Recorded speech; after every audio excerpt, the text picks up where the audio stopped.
Okay, we're back and we're going to read about new spirituality. This should be good. Maybe I'll let you watch my dog. There we go. We'll watch Guy sleep. Okay. New spirituality looks down its nose at typical philosophical concerns, such as concerns for definitions, creating and distinguishing categories, and making logical arguments.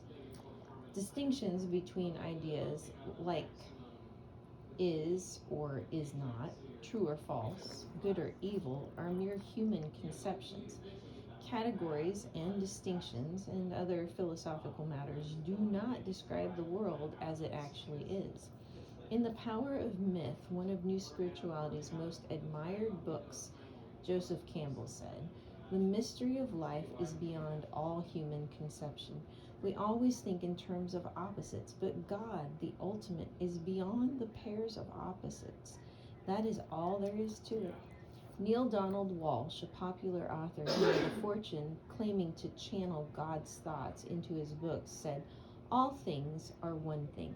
There's only one thing, and all things are part of the one thing that is."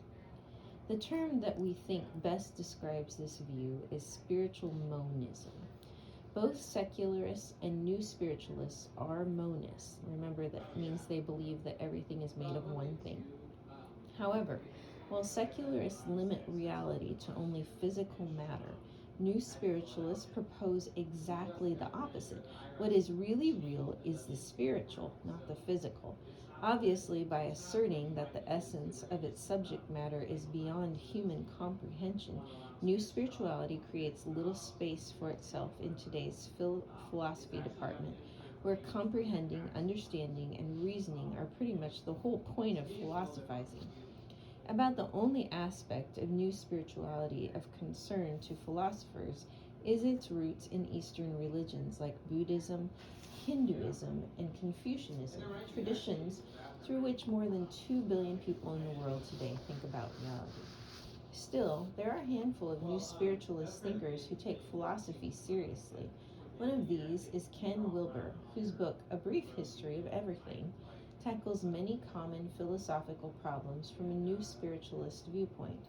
Even if most new spiritualists are not deeply philosophical, the widespread nature of new spirituality in the culture justifies our examination of its views regarding reality and knowledge.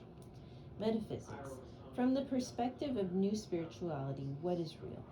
Ultimate reality is consciousness, the essence of existence, the life force within all things. Secularism and Marxism say that only nature exists. New spirituality, on the other hand, says that only spirit exists.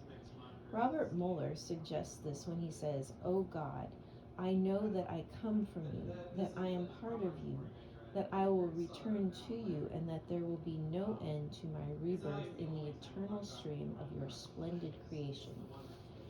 What it means to be is entirely spiritual. New spiritualist metaphysics then begins by rejecting that only the physical world exists. David Spangler says, "From a very early age, I was aware of an extra dimension or presence to the world around me, which as I grew older, I came to identify as a sacred or transcendental dimension. The spiritual is very real, and if a person doesn't perceive it, then he is misperceiving. Everything has a spiritual nature, a sacred component. Recall the lyrics from Colors of the Wind in the Disney classic Pocahontas. You think the earth is just a dead thing you can claim, but I know every rock and tree and creature has a life, has a spirit, has a name." In singing this song, the Pocahontas character implores Captain John Smith to see beyond the physical to the spiritual, because the spiritual is all that is actually real. This is pantheism, the idea that from a grain of sand to the Milky Way, everything is spiritual, whether we call it God, Gaia, or the Force. According to Friedhof Capra, the universe is no longer seen as a machine made up of a multitude of objects, but has to be pictured as one indivisible, dynamic whole whose parts are essentially interrelated and can be understood only as patterns of a cosmic process. Christians can, of course, agree that nature is not merely a machine. Human beings have an organic nature with an intrinsic purpose and ends. Machines have only the purpose or ends imposed on them by their manufacturers.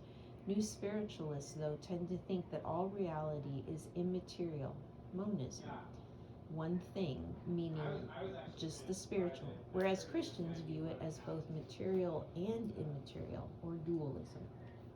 Epistemology. To the question of what we can know and how new spiritualists claim that we can only really know by going beyond the mere appearances of the physical world. We need to get in touch with consciousness or even our higher selves. Failure to do this not only leaves us without knowledge of what is real, but it also keeps us powerless in the face of other people's conceptions of reality. Shakti Gawain says, when we consistently suppress and distrust our intuitive knowingness, looking instead for eternal authority, validation, and approval from others, we give our personal power away. Ultimately, Joseph Campbell said, concern about questions of philosophy drains the aliveness out of life. What's the meaning of the universe? What's the meaning of a flea? It's just there. That's it. And your own meaning is that you're there. We're so engaged in doing things to achieve purposes of outer value that we forget that the inner value, the rapture that is associated with being alive, is what it's all about. To new spiritualists, truth is known by feeling or experience, not by scientific knowledge. Knowledge does not contain the meaning of life. Marilyn Ferguson stated, we need not postulate a purpose for this ultimate cause, nor wonder who or what caused whatever Big Bang launched the visible universe. There is only the experience. New Spirituality's approach to the mind-body problem is to say that what we call our body is actually just a manifestation of spirituality. In terms of the quality of physical existence, there is no there.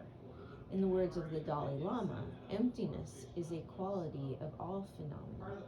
As Nagarjuna states, there is no phenomenon that is not dependently originated. There is nothing that is not empty. In New Spiritualist philosophy, all is one. Therefore, only one type of ultimate reality can exist, and its essence is spiritual. Spirit is the only substance. Matter is only its manifestation. The point is not understanding reality, but experiencing it. Marianne Williamson, a popular New Age feminist author, says that although most people do not think this way, they should. To say, God, please help me, means, God, correct my thinking. Deliver me from hell means, deliver me from my insane thoughts. If you are growing in your experience of consciousness, the New Spiritualist says, you have all the philosophy you need. We're going to stop there for a minute.